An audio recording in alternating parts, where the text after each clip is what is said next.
يا الله يا رحمن يا رحيم يا كريم يا غفار يا حنان يا منان. الحمد لله رب العالمين. اللهم صل على سيدنا ونبينا ومولانا محمد وعلى آله وصحابه أجمعين. ஹசன் பஸ்ரி ரஹ்மத்துல்லாஹ்விடத்தில் ஒருவர் கேட்டார், ரமலான் முடிந்து அல்லாஹ் நான் ரமலானில் செய்த எல்லா அமலையும் ஏற்றுக்கொண்டான் அப்படிங்கிறத நான் அறிய முடியுமா, விளங்க முடியுமான்னு கேட்டார். நான் ரமலானில் நிறைய அமல் செஞ்சுருக்கிறேன், நோன்பு வச்சுருக்கிறேன், தொழுதுருக்கிறேன், இதெல்லாம் அல்லாஹ் ஏற்றுக்கிட்டான் அப்படிங்கிறத என்னால் விளங்க முடியுமா, அதுக்கு ஏதாவது அடையாளங்கள் இருக்குதான்னு கேட்டார். அப்போ ஹசன் பஸ்ரி ரஹ்மத்துல்லாஹ் சொன்னாங்க, இருக்குது. ரமலானுக்கு பின்னால் உன்னுடைய குணத்தில் ஏதாவது மாற்றம் இருந்தால் அமல் அல்லாஹ் ஏற்றுக்கிட்டான்னு அர்த்தம். ரமலானுக்கு முன்னால் கோபம் இருந்து ரமலானுக்கு பின்னால் அந்த கோபம் இல்லாமல் போனால், ரமலானுக்கு முன்னால் பொய் சொல்கிற குணம் இருந்து ரமலானுக்கு பின்னால் அதை நீ நிப்பாட்டிட்டீன்னா, ரமலானுக்கு முன்னால் அடுத்தவங்களை பற்றி பேசுகிற குணம் இருந்து ரமலானுக்கு பின்னால் அதை நீ நிறுத்திட்டீன்னா, அந்த உன்னுடைய ரமலானுடைய அமல் ஒப்புக்கொள்ளப்பட்டது. அதுதான் அதுக்கான அடையாளம். நான் அப்போ ரமலான் குணத்தில் மாற்றத்தை உண்டாக்கணும். அதான் நோம்பினுடைய யதார்த்த தன்மை. அதுதான் ரமலான் வந்தால் பட்டினி இருக்கிறோம், ரமலான் இருந்தால் ராத்திரி விழிக்கிறோம், குரான் ஓதுறோம், தராவீஹ் தொழுறோம், அப்புறம் தஹஜ்ஜுத் தொழுறோம். வெறும் வணக்கங்களோடு இல்லாமல் அந்த வணக்கம் நமக்கு உள்ளால் உடல் ரீதியிலும் உள்ள ரீதியிலும் ஒரு மாற்றத்தை தருமையானால் ரமலான் ஒப்புக்கொள்ளப்பட்டது என்கிறார்கள் ஹசன் பஸ்ரி ரஹ்மத்துல்லாஹ். இப்போ அல்லாஹ் ரமலானை தந்ததனுடைய அசல் நோக்கமே நாம் ஏற்கனவே சொன்னோம், தக்குவா. தக்குவா என்பது குணம் சார்ந்த ஒரு விஷயம். நம்முடைய குணத்துக்குள்ள மாற்றம் வரணும். நபி ஸல்லல்லாஹு அலைஹி வஸல்லம் ரெண்டு பெண்களை பற்றி கேட்கப்பட்டுச்சு. ரெண்டுமே புகாரியினுடைய அறிவிப்பு. ஒரு அம்மா இரவெல்லாம் நின்று வணங்குறாங்க, பகலெல்லாம் நோன்பு நோக்குறாங்க, ஃபர்து தொழுறாங்க, எல்லா நஃபிலும் தொழுறாங்க. ஆனால் பக்கத்து வீட்டு பொம்பளைக்கு ரொம்ப டார்ச்சர் கொடுக்குறாங்க. இது ஒரு அம்மா. இன்னொரு அம்மா ஃபர்து மட்டும்தான் தொழுது, அவங்க உபரியான எந்த வணக்கங்களும் செய்கிறதில்ல. ஆனால் அடுத்த வீட்டுக்காரங்களுக்கும் அடுத்தவங்களுக்கும் எந்த தொல்லையும் கொடுக்கறதில்ல. நாவடக்கம் உள்ள ஒரு அம்மா. இந்த ரெண்டு அம்மாக்களில் எந்த அம்மா சிறந்த அம்மா அப்படின்னு நபி ஸல்லல்லாஹு அலைஹி வஸல்லம் கேட்கும்போது, யார் அடுத்தவங்களுக்கு தொல்லை தராமல் ஃபர்லை மட்டும் வணங்குறாங்களோ அவங்க சிறந்தவங்கன்னாங்க. ஏன்னா அல்லாஹுவை நெருங்கிறதுக்கு படைப்புகள்கிட்ட நற்பெயர் எடுப்பது ரொம்ப முக்கியம். அல்லாஹ் நம்ம சொல்லுவோம் இல்லையா, 4 பேர் மதிக்கிற மாதிரி நட. ஏன்னா மௌத்தா போனால் சந்தூக்கு தூக்குறதுக்கு குறைஞ்சது 4 பேர் வேணும். அந்த 4 பேர் இருந்தால் தான் சந்தூக்கு ஜனாசா மையத்தங்குள்ளைக்கு அது வரும். அவன் மற்றவர்களுக்கு தொல்லை தராத ஒரு வாழ்க்கை. இந்த உலகத்தில் பெருமானார் ஸல்லல்லாஹு அலைஹி வஸல்லம் ரொம்ப கஷ்டப்பட்டு சஹாபிய சமூகத்தை உருவாக்குனாங்க. அல்லாஹ் என்ன நபியை ஏன் அனுப்புனா அப்படிங்கிற காரணத்தை சொல்லும் போதும் கூட, இன்னமா புஇஸ்து லி உத்தம்மிம மகாரிமல் அஹ்லாக், நற்குணங்களை போதிக்க நான் வந்திருக்கிறேன், நான் நல்ல குணங்களை உங்களுக்கு சொல்லித்தரதுக்கு நான் வந்திருக்கிறேன் அப்படின்னு சொன்னதோடு மட்டுமல்ல, இந்த உலகத்திலேயே வாழ்ந்த தலைவர்களில் அடுத்தவருடைய மலத்தை தன்னுடைய கையால் சுத்தம் செய்த தலைவர் அப்படின்னு வரலாறை புரட்டி பார்த்தா பெருமானார் ஸல்லல்லாஹு அலைஹி வஸல்லம் தவிர வேற ஒரு ஆளை பார்க்க முடியாது. நபியினுடைய வீட்டுக்கு ஒரு கிராமப்புறத்து அரபி வந்தார், இரவு நேரத்தில் வந்தார். அது நபியினுடைய குணத்தை சோதிக்க வந்த ஆள் அவர். அவருக்கு நபி ஸல்லல்லாஹு அலைஹி வஸல்லம் விருந்து கொடுத்தாங்க. அவர் நல்லா சாப்பிட்டார். சாப்பிட்டுட்டு வீட்டினுடைய ஒரு ஓரத்தில் ஒரு படுக்கையை கொடுத்து படுன்னாங்க. அவர் படுத்தார். இரவு நேரத்தில் அஜீரண கோளாறு, அவருக்கு டாய்லெட் இருக்க வேண்டிய நிர்பந்தம், பெட்லேயே மலங்கழிச்சிட்டார். மலங்கழித்து அவர் காலையில் எழும்பி நாம் இருந்த இடத்துலையே இந்த மாதிரி செஞ்சிட்டோமே அப்படிங்கிறதோடு போயிட்டார். யாருக்கும் தெரியாமல் ஓடிட்டார். காலையில் எழும்பி ஸல்லல்லாஹு அலைஹி வஸல்லம் பார்க்குறாங்க, அவருடைய பெட்டில் எல்லாம் மலம் இருக்குது. உடனே யாரையும் கூப்பிட்டு யார்கிட்டையாவது சொன்னால் செய்வாங்களா இல்லையா? ஆனால் அதெல்லாம் சொல்லலை, தானே உட்கார்ந்து அந்த இடத்த சுத்தம் பண்ணுறாங்க. அப்படி சுத்தம் பண்ணிட்டு இருக்கும்போது போனவர் ஒரு பொருளை விட்டுட்டு போயிட்டார். லக்கேஜ் இங்கே வச்சுட்டு போயிட்டார் அவசரத்தில். அதை எடுக்கிறதுக்காக அவர் வர்றார். தூரத்தில் இருந்து பார்க்குறாரு. நபி ஸல்லல்லாஹு அலைஹி வஸல்லம் அந்த இடத்த தன்னுடைய கரத்தால், உலகத்தில் கோடிக்கணக்கான மக்கள் அந்த விரலை பிடிச்சி கையை பிடிச்சி முத்தம் போடணும்னு ஆசைப்படுற கை அந்த கை, அந்த கையால் அதை அள்ளி சுத்தம் பண்ணுறதை பார்த்த மனுஷர் அழ ஆரம்பிச்சிட்டார். வந்தவர் சுத்தம் பண்ணி முடித்த உடனே சொன்னார், யா ரசூலல்லாஹ், நான் தப்பு பண்ணிட்டேன், என்னை மன்னிங்கன்னார்.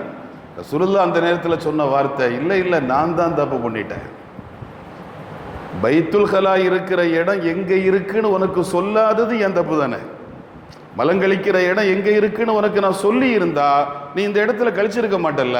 அப்போ அந்த இடம் எங்கே இருக்குன்னு சொல்லாதது என் குறைதான். நாங்கள் அவர் ஆச்சரியப்பட்டு, நான் உங்களுடைய கையை நீட்டுங்க, நான் இஸ்லாத்தை ஏற்றுக்கிறேன்னார். பெருமானார் ஸல்லல்லாஹு அலைஹி வஸல்லம் அவங்களுடைய குணத்தின் மூலமாக தான் ஒரு சாம்ராஜ்யத்தை தன்னுடைய காலில் போட்டிருந்தாங்க. அந்த குணம், அவங்கள சுற்றி இருந்த அந்த நற்குணம், அதனால சஹாபிய சமூகம் அப்படிங்கிற 1,24,000 பிள்ளைகளும் நபியினுடைய காலடியை சுற்றி சுற்றி வந்தாங்க. இது நபி ஸல்லல்லாஹு அலைஹி வஸல்லமுடைய குணம்.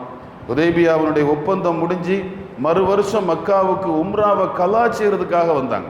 3 நாள் தான் இருக்கணுங்கிற அந்த ஒப்பந்தம் இருக்குது.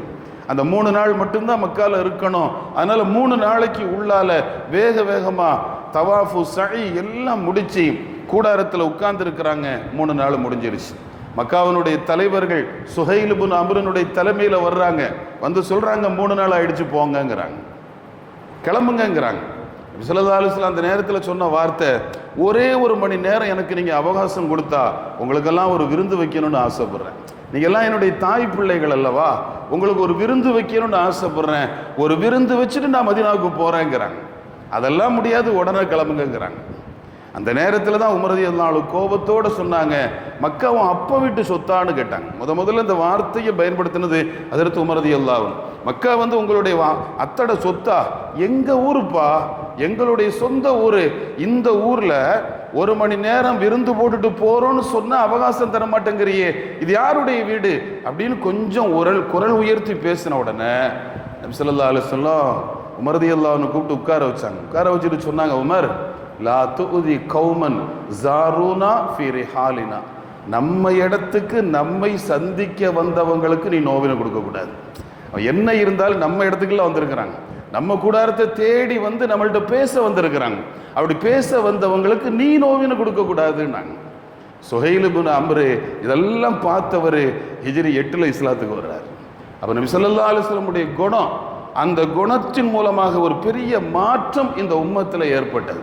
அதனால தான் அசம்பசரமல்லா சொன்னாங்க, நோன்புங்கிறது வெறுமன பசி தாகம் இதுகளோடு நிற்கிற ஒரு காரியம் அல்ல, என்னுடைய குணத்துக்கு உள்ள அது ஒரு மாற்றத்தை தரணும். அந்த மாற்றம் தருமையானால் ரமலான் கபூலாகிவிட்டது என்பதற்கான ஆதாரம். ஹஜ்ரத் ஹுசைன் ரலியல்லாஹு அன்ஹு போயிட்டு இருக்கிறாங்க. அந்த காலத்திலேயே நபி ஸல்லல்லாஹு அலைஹி வஸல்லம் குடும்பத்துக்கு மேலே அளவு கடந்த கோபம் கொண்ட ஒரு கூட்டம் இருந்துச்சு, பனு உமையாக்கள். ஹுசைன் ரலியல்லாஹு அன்ஹு பார்த்த உடனே ஒரு ஆளுக்கு ரொம்ப வேகமாக திட்ட ஆரம்பிச்சிட்டார். அந்த திட்டினுடைய ஓவராக போன உடனே கூட போன சிலவர்கள் அந்த திட்டியவரை அடிக்க போனாங்க. ஹுசைன் ரலியல்லாஹு அன்ஹு பேசாமல் இருங்கன்னாங்க. தான் போட்டிருந்த பெரிய துண்டை எடுத்து திட்டினவருடைய கழுத்தில் போட்டாங்க. போட்டுக்கிட்டு வீட்டுக்கு போய் தன்னுடைய பணத்தில் இருந்து ஒரு 1000 திர்ஹத்தை எடுத்து அந்த திட்டினவரை கூப்பிட்டு கையில் கொடுத்தாங்க. கொடுத்துட்டு சொன்னாங்க, ஏதோ எங்கள் குடும்பத்துக்கு மேலே உனக்கு கோபம் இருக்குதுன்னா இங்கே நடக்கிற இந்த ஆட்சி மேலே உனக்கு ஒரு கோபம் இருக்குன்னு அர்த்தம்.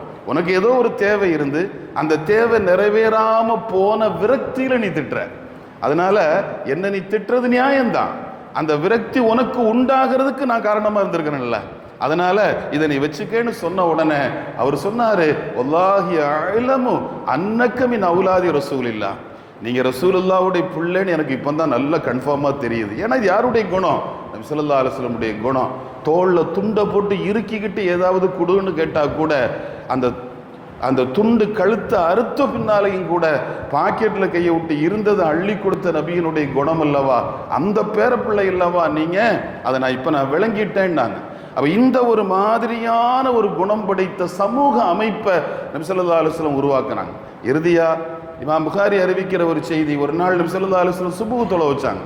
சுபுஹ் தொலை வச்சுட்டு சஹாபிகளை பார்த்து வளமையாக திரும்பி கேட்பாங்க, யாராவது கனவு பார்த்தீங்களான்னு கேட்பாங்க. யாராவது கனவு பார்த்தீங்களா, கனவு சொன்னால் விளக்கம் சொல்லுவாங்க. ஒரு நாள் கேட்டாங்க, வழக்கம் போல் கேட்டாங்க, யாரும் கண்டது இல்லை அதனால் சொல்லலை. நபி ஸல்லல்லாஹு அலைஹி வஸல்லம் சொன்னாங்க, இரவு கனவுல அல்லாஹ் எனக்கு ஒரு செய்தி சொன்னான். கடந்த கால சமூகத்தில் நடந்த ஒரு நிகழ்ச்சியை அல்லாஹ் எனக்கு கனவாக்கி காட்டினான். அதில் ஒரு செய்தி என்ன எனக்கு காட்டப்பட்டுச்சுன்னா, ஒருவர் நிலம் வைத்திருந்தார், இடம் வச்சிருந்தார். ஒரு அவசரத்தினால அந்த இடத்த வித்துட்டார், ஒரு ஆள்கிட்ட வித்துட்டார். அவர் காசு கொடுத்து இவற்றை இருந்து நிலத்தை வாங்கிட்டார்.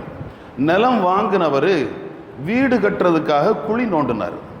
அந்த குழி நோண்டும் போது அந்த இடத்துக்கு உள்ளால ஒரு புதையல் இருக்குது, ஒரு பானையில் ஒரு புதையல் இருக்குது. அந்த புதையலை எடுத்து அந்த இடம் வாங்கினவர் அந்த புதையலை தூக்கிட்டு வித்தவர் வீட்டுக்கு வராரு. வந்து கையில் கொடுத்துட்டு சொல்கிறாரு, நான் உன்னிட்ட இருந்து இடத்தை தான் வாங்கினேன், ஆனால் அந்த இடத்துல புதையல் இருக்குது, அதனால் அந்த புதையல் எனக்கு சொந்தம் இல்லை, அது உனக்கு உள்ளது தான், நீ வச்சுக்கங்கிறாரு. அவர் சொல்கிறாரு, அது அப்படி, என் இடத்துல பேரீச்ச மரம் இருக்குது, இப்போ அது எனக்கு சொந்தமா உனக்கு சொந்தமா? எனக்கு தான் சொந்தம். அப்போ இந்த புதையல் யாருக்கு சொந்தம்? எனக்கு வேணாம், வித்ததோட என் வேலை முடிஞ்சிருச்சு, இப்போ அந்த நிலத்தில் உள்ளதெல்லாம் உனக்கு தான் சொந்தம் அப்படின்னு அவர் சொல்றாரு. இவர் எனக்கு வேணாங்கிறாரு, அவர் எனக்கு வேணாங்கிறாரு. ரெண்டு பேரும் வேணாங்கிறாங்க, புதையல் மட்டும் பேசாமல் உட்கார்ந்து இருக்கு. இந்த ரெண்டு பேரும் இப்போ நீதிமன்றத்துக்கு போறாங்க. வழக்கு நீதிமன்றத்துக்கு வருது. நீதிபதி அதை விசாரிச்சுட்டு ஆச்சரியப்படுறாரு. ஆச்சரியப்பட்டு கேட்கிறாரு, நிலத்தை வித்தவற்றை கேட்கிறாரு, உனக்கு பிள்ளை இருக்கான்னு கேட்கிறாரு. அவர் சொல்றாரு, எனக்கு ஒரு ஆம்பளை பிள்ளை இருக்குங்கிறாரு. நிலத்தை வாங்கினவற்றை சொல்றாரு, உனக்கு பிள்ளை இருக்கான்னு கேட்கிறாரு. அவர் சொல்றாரு, எனக்கு ஒரு பொம்பளை பிள்ளை இருக்குங்கிறாரு. பரவாயில்ல, ரெண்டு பேரும் கல்யாணம் பண்ணி வச்சு புதையல் அவங்க கையில் கொடுத்துருங்கன்ட்டார். உங்க ரெண்டு பேருக்கும் தானே வேணாம். இப்படி ஒரு கனவு அல்லாஹ் எனக்கு காட்டுனா, என் பிள்ளைங்க இப்படி இருக்கணும்னு நான் ஆசைப்படுறேன், இந்த உம்மத்து இப்படி இருக்கணும்னு நான் ஆசைப்படுறேன். அப்ப இந்த ஆசை மெய்யாகணும்னா ரமலான் குணரீதியான மாற்றத்தை நமக்குள்ள உண்டாக்கணும். அல்லாஹ் அந்த நசீபை நமக்கு தந்தருள் புரிவானாக. வாஹிரு தஅவானா அல்ஹம்துலில்லாஹி ரப்பில் ஆலமீன். சுப்ஹானல்லாஹி வ பிஹம்திஹி சுப்ஹானக அல்லாஹும்ம வ பிஹம்திக அஷ்ஹது அன் லா இலாஹ இல்லா அன்த அஸ்தக்ஃபிருக வ அத்தூபு இலைக். சுப்ஹான ரப்பிக ரப்பில் இஸ்ஸத்தி அம்மா யசிஃபூன் வ ஸலாமுன் அல் முர்ஸலீன் வல்ஹம்துலில்லாஹி ரப்பில் ஆலமீன். பிஹக்கி ஸல்லல்லாஹு அலா முஹம்மத் ஸல்லல்லாஹு அலைஹி வஸல்லம். ஸல்லல்லாஹு அலா முஹம்மத் ஸல்லல்லாஹு அலைஹி வஸல்லம். ஸல்லல்லாஹு அலா முஹம்மத் ஸல்லல்லாஹு அலைஹி வஸல்லம். اللهم صل على محمد وعلى آل أهل البيت وسلم وصل على جميع الأنبياء والمرسلين والحمد لله رب. السلام عليكم.